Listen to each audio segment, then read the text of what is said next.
All right, folks, here we go. Dear Diary, Chit Chat with Dan, my weekly update in my completely dull, uneventful life. First, good news of the day. Value Village. I got myself a brand new case for the old Squire, $7.99. But here's the beauty of thrift shops. Here's the beauty. When I got this bad boy home, I opened up this little pocket here, and what did I find? Guitar picks, 2 packs of strings, a capo, and a big pack of guitar strings. So,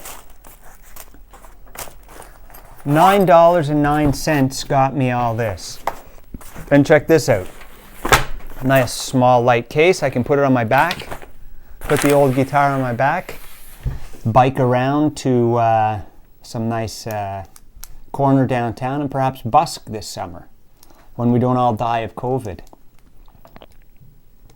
So that's news number 1. News number 2, the Olympics is on. I'm not really watching it, not really down with the Olympics these days. News number 3, I gave my 90th blood donation, 90th blood donation a few days ago. That's a big deal. So that means I saved 3 lives because they take platelets, they take white blood cells, red blood cells, and plasma out of it. So that means I have saved 270 lives. Unless, of course, they take my blood, dump it in a dumpster as soon as I walk out the building, which wouldn't surprise me. However, I get free coffee and cookies, so you know what? What's a pint of blood for a couple of Oreos, eh? What else is going on these days? January, we are now February 7th. January was record cold, like minus 20 every day, super cold, but I don't know why, but I was outside like an hour a day. I had a good time in January. I was skating, I was skiing, shoveling, walking, really busy. I did a whole lot of stuff. So I'm actually in really good shape right now. What else is going on? What else happened this month, last month? I still play bridge. Did 3 nights a week, all through January. 3 nights a week of bridge, just about 3 nights a week. I'm hot. Can't wait to get out and join local bridge tournaments here in Ottawa. Compete with some bigger fish than I'm dealing with right now. Got a guitar case, but I guess the big news of the week, and you'll see it in my next video, I think my next video I'm going to do it, is the occupation of Ottawa. That's right. These douchebags are still downtown. It's really crazy. It's really nuts what's going on in Ottawa right now. So it's like hundreds of trucks, hundreds of people sitting downtown in front of like a G7 Parliament buildings. Who knows if they have guns or bombs or whatever. It's really crazy. Police can't do anything. You've got jurisdictional, you've got federal police, you've got provincial police, you've got municipal police, you've got military, you've got parliamentary police, all these levels. Nobody can figure out what to do. It's really crazy. Really crazy, man. But I think a lot of people are sick of this shit. Really crazy. Like, these guys want to take over government. They want no rules. They want to shut down vaccine mandates. You know, we're all tired of this stuff. But, you know, spring's almost here. This isn't Miami. We're here in Canada. It's cold. We all have to sit inside in the winter. This isn't Miami where you can sit on a beach and have all your friends over. I understand it's been a tough 2 years. I'm feeling very lethargic these days. But you can't take over government. No matter how bad you've been treated. We have elections. We have a legal system. You want to sue the government, you sue the government. You want to take over government, you vote for government. This is what we have to avoid this crazy stuff. Like this is literally like something you'd see in third world countries, man. No offense to third world countries. Anyways, I don't know. So such simple answers. So I was down there this week. And let me tell you 2 stories that happened when I was down there. First story, I'm walking along, I'm sitting down, setting up my camera, taking some video, setting up my camera. A lady walks by, probably in her 60s, well-dressed. She didn't look like white trash like a lot of these people do.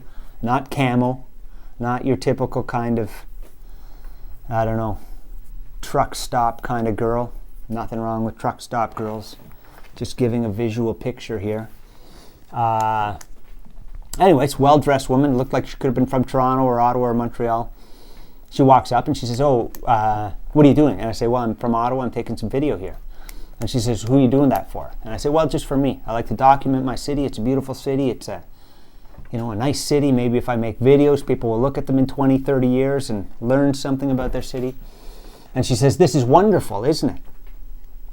And she's pointing around at all the lunacy, the literal lunacy that we're standing in the middle of. Trucks and horns going off and children blow up castles and like fucking crazy shit going on around us.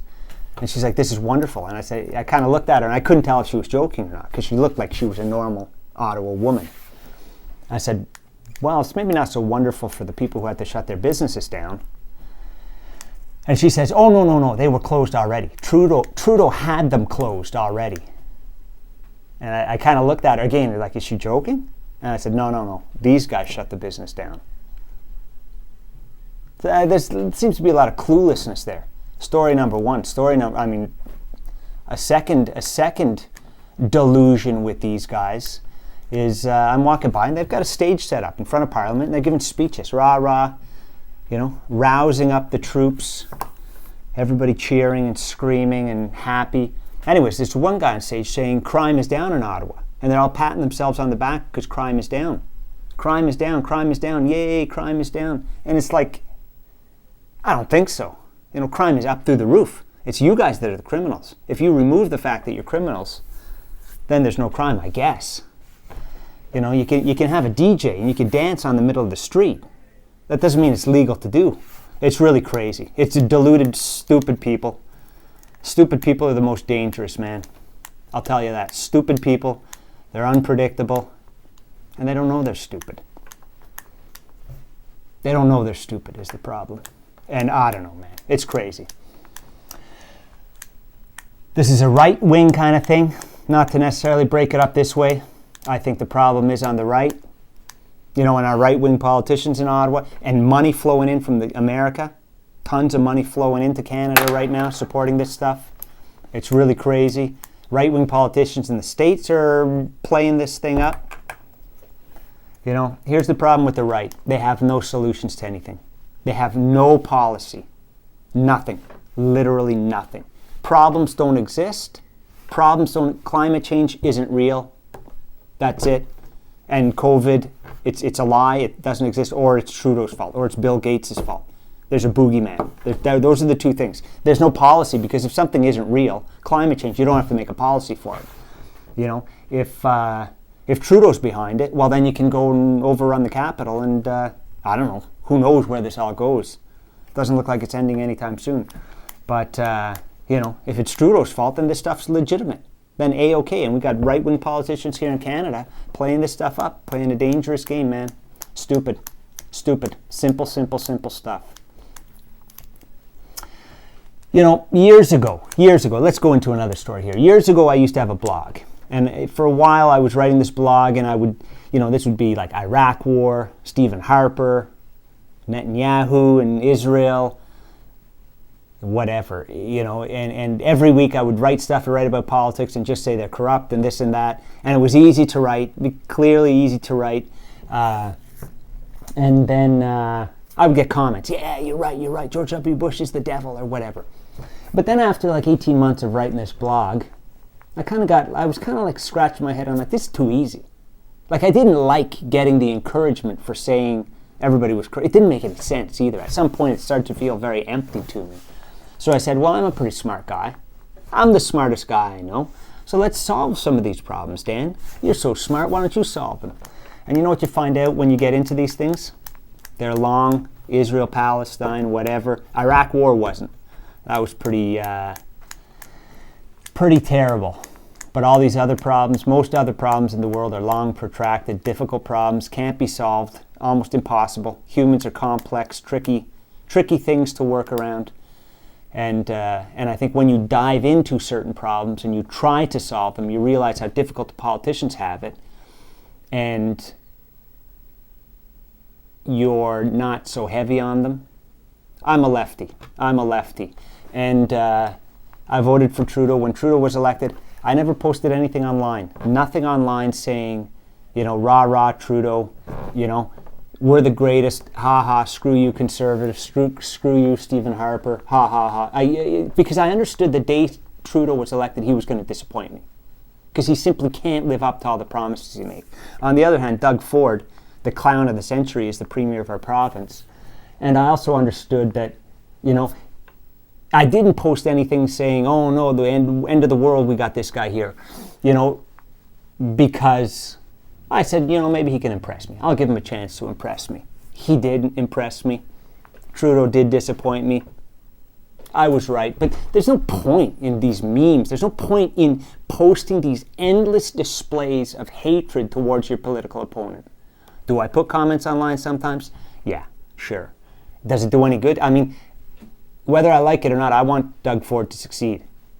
If you're a conservative, you should want Trudeau to succeed.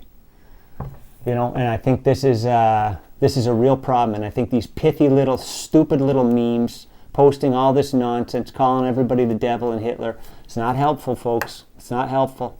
I don't do it. Problems are complicated. Governing's complicated, man. And ginning up really dumb people, as a lot of politicians do. Ginning up stupid people, riling them up, getting them to come to another city is not good, folks. Don't post memes. If you got a problem with the government, you vote, you get yourself elected, you support your local candidate, or you write me a 250-page essay, 250-word essay, one page. I don't want to read 250 pages. Write me an essay. What's Trudeau supposed to do? This is the thing. If you got a problem with Trudeau's governance, write me an essay. Let me know what he's supposed to do. What levers does he have to pull in this situation? I mean, is it even realistic what you think he can do? And figure it out. Once you understand what he can and what he can't do, then you're a little less angry at the guy. Life's complicated. Life's not just a meme. You can't just walk around with a picture of Hitler with picture of Trudeau with a Hitler mustache and think that somehow is a solution to anything. You can't say COVID isn't real. COVID's real. Trudeau didn't make COVID. How do we deal with it? This isn't the right way. Anyways, it's just sad, man. It's sad, it's crazy. Holding people hostage, this is extortion. This is total extortion. If they get what they want here, which I hope they don't, hope the army rolls in and crushes this stuff. If they get what they want here, and now we're a week beyond, we're 10 days into this thing, and it's, they're blocking over bridges to the States, they're blocking, international border crossings and stuff. So, if they get what they want here, what's next? Release prisoners? What's next? It's crazy. It's crazy. In my many years living in this city, I've seen a lot of protests and stuff, but I never seen anything like this, man. I never seen anything like this. It's really, really scary. Really scary. What it also makes you wonder is, you see what it's like living in a little city like Ottawa, we're a rich, wealthy city, in a rich, wealthy province, in a rich, wealthy country, and the difficulty we, citizens, have in dealing with a few crazy people that are well-funded from foreign funders. Whatever, money's coming from England, Australia, America, Russia, wherever, China, who knows where the money's coming from. Definitely America, though. You feel bad for Palestine. I mean, 70 billion. This is 10 million that's come to Canada. 70 billion a year from the evangelicals goes into Israel. Those poor Palestinians. I don't know how they deal with that stuff. Anyways, that's the news this week. New guitar case. This weekend, it's going to be nice. We go have Christmas. It is going to be on February 11th, 12th, 13th of 2022. We get together with the family and have Christmas. So that's the excitement. Other than that, a little less angry. I was told I was too angry last time, so here we go. A little chilled out, mellow, thoughtful Dan. You won't see much more of this guy, but he's buried there deep down inside. And on that note, stay safe, vote. If you're angry at the government, write a 250-word essay on what the government should do. Have a good day.